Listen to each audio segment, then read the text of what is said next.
Hello everyone, welcome to my channel.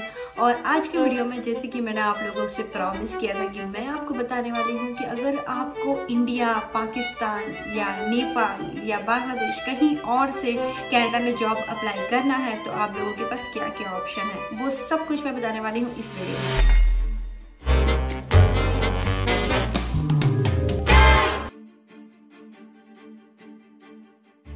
सबसे पहले तो हम ये जानेंगे कि वर्क परमिट किस तरीके की होती है। तो वर्क परमिट दो तरीके की होती है, एक होती है ओपन वर्क परमिट और दूसरी होती है क्लोज वर्क परमिट।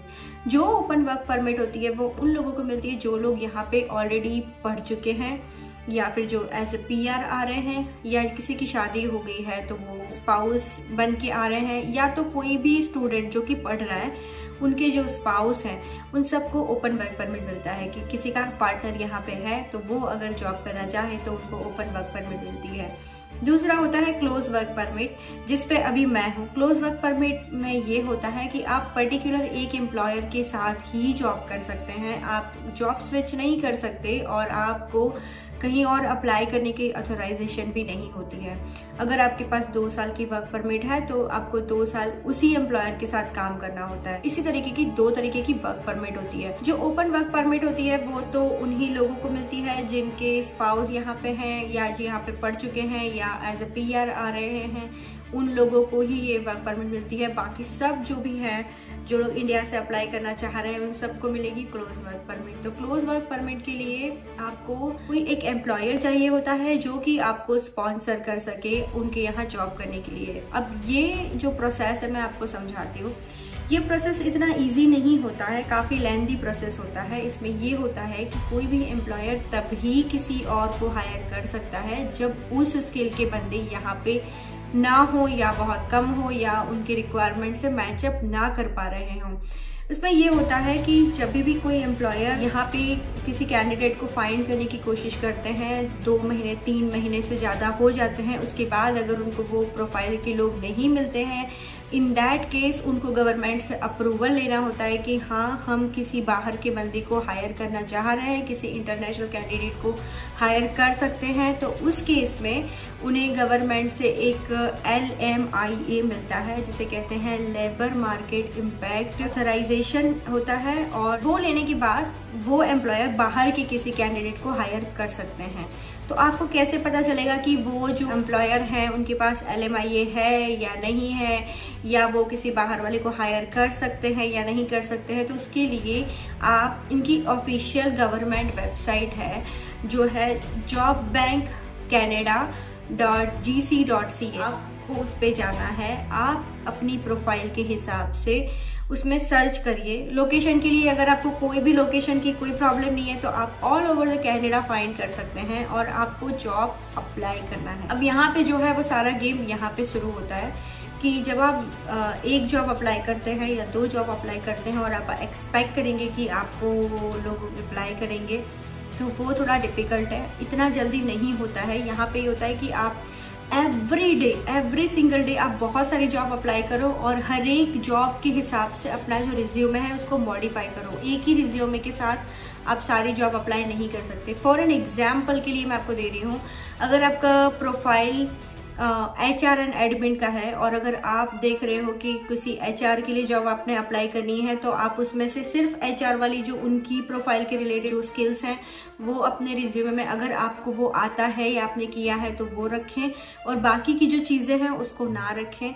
या तो फिर आप शॉर्ट में लिख सकते हैं। और अगर आप एडमिन के लिए जॉब अप्लाई कर रहे हैं तो आप HR की चीज़ों को छोटा सा करके बाकी एडमिन जो प्रोफाइल है उसको डिस्क्राइब करिए, और हर एक कंपनी के लिए अपना जो रिज्यूमे है उसको मॉडिफाई करें और फिर उसको अप्लाई करें। और एक दिन में आपको बहुत सारी जॉब अप्लाई करनी पड़ेगी।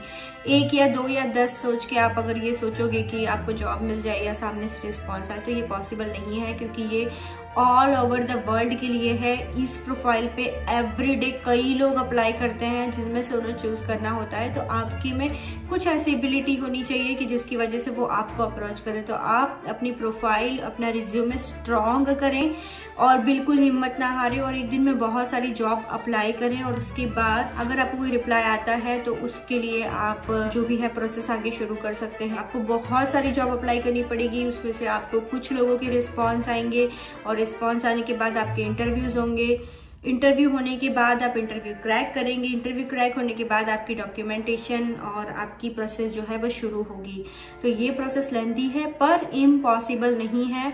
आप कोशिश करना मत छोड़िएगा, आप जरूर ये कर पाएंगे। आप अपनी प्रोफाइल के हिसाब से जॉब सर्च करें। जॉब सर्च करने के बाद एवरीडे CV अपलोड करें, अप्लाई करें और उसके बाद आप वेट करें।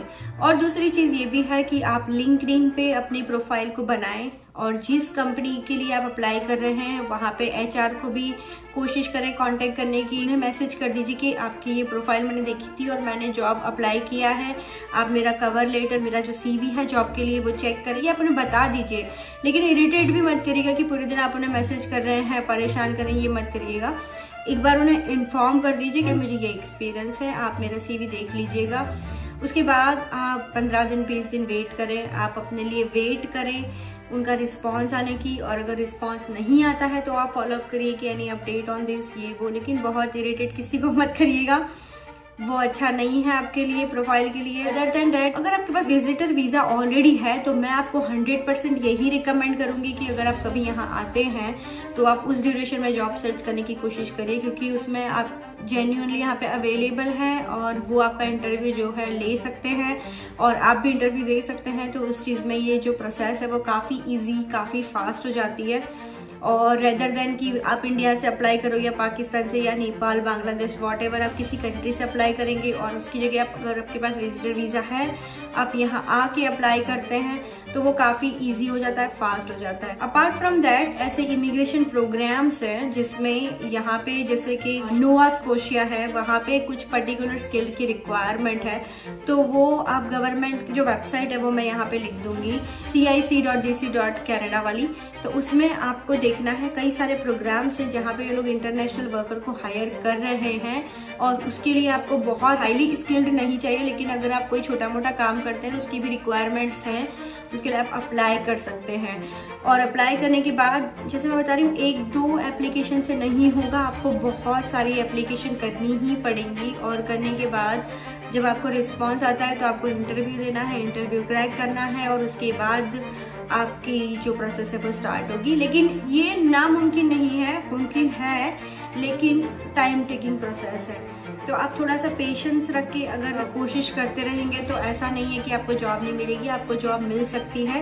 कोई डिफ़िकल्ट काम नहीं है, बस सिर्फ पेशेंस रखना है और अप्लाई करते रहना है। तो ये चीज़ें हैं और बस यही एक इन्फॉर्मेशन थी जो मुझे आपको देनी थी। और इसके अलावा भी बहुत सारी कनाडा के रिलेटेड चीज़ें हैं, जैसे कि आप घर कैसे ढूंढ सकते हैं यहाँ पे, तो वो मैंने वीडियो बनाई है, मैं लिंक दे दूंगी उसकी, आप देख सकते हैं, यहाँ पे ऊपर कहीं आ जाएगी, आप चेक कर लीजिएगा। और उसके अलावा यहाँ अगर आप आ जाते हैं तो आने के बाद आपको क्या क्या प्रोसेस होती है वो सब आगे की वीडियो में मैं आपको बताती रहूँगी।